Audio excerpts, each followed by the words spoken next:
the crucial stages in the implementation of whatever arrangement between the Philippine government and the Moro Islamic Liberation Front.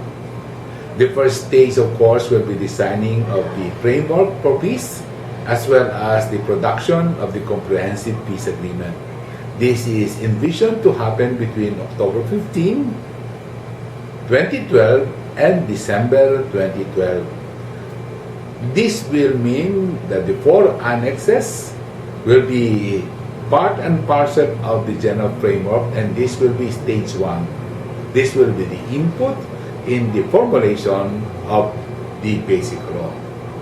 The second important stage is immediately after the comprehensive peace agreement, or even before the comprehensive agreement, the President will issue the executive order creating the Transitional Commission, and this will be supported by a congressional resolution. The Transitional Commission will be composed of 15 members. 8 members, including the chairman, will be nominees of the Moro Islamic Liberation Front, and the 7 members are nominees of the Philippine government. The sole task of the Transitional Commission is the production of the draft basic law to be fed to the Congress of the Republic of the Philippines for legislation.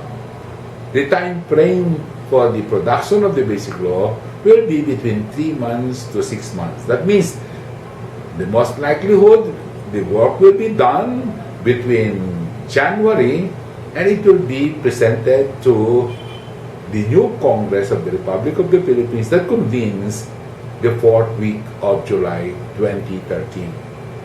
So that is second stage. Then enter the third stage, and this will be the Congress of the Philippines. That means the 2 houses, the House of Representatives and the House of Senate, will come up with their respective bill that will be known as the Organic Act or the Basic Law. This will take the place of the existing Republic Act 9054. The hope here is that Congress will be faithful to the draft that was written by the Transitional Commission. But of course, Congress will exercise its plenipotentiary, and it will conduct hearings also, and protecting not only the rights of all the inhabitants of the Bangsamoro, but also the prerogative of the central government, but looking also for the well-being of to be emerged Bangsamoro new autonomous political entity. The whole gamut of this stage 3 is not only Congress enacting the basic law, but also the basic law will be subjective for ratification in the territories or the constituent units in the framework agreement. We will do that in the third series, the Bangsamoro territory. The members of this constituent assembly will exercise ultimately the what we call the veto power, that means to say yes or to say no, and this will constitute now, those who say no will constitute the Bangsamoro territory or the constituent units of the Bangsamoro government. That will be stage 4. Stage 5 will be immediately after the ratification, then the law takes effect. That means there will be what we call the transitional period and transitional mechanism. The transitional mechanism is known as Bangsamoro Transitional Authority. They will exercise the authority, the executive powers of the existing autonomous region in Muslim Mindanao, because when BTA operates, it will also be the signal for the dissolution of the autonomous region in Muslim Mindanao.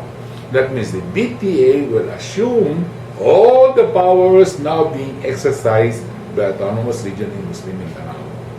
So it may take place sometime late 2014 or early 2015 to entrench this transitional mechanism and to exercise power within the Bangsamoro constituent units. They will be the one also responsible for the creation of all bureaucracy there's no guarantee of continuance of the existing bureaucracy in the present autonomous region of Muslim Mindanao.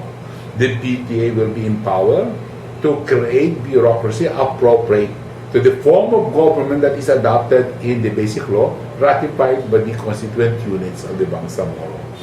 So that will be the important stage 5. The last stage will be the election of the new Bangsamoro Assembly in the new autonomous political entity. Since it's a ministerial form, they elect only members of the Assembly, and the Assembly will be the one choosing either the chief minister, if that will be the name of the head of the Bangsamoro political entity.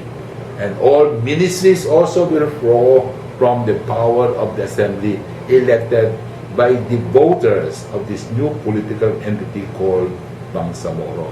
These are the 6 crucial stages, and it will happen within the time frame of 2 years or 2.5 years before the actual election again in 2016 of the new assembly.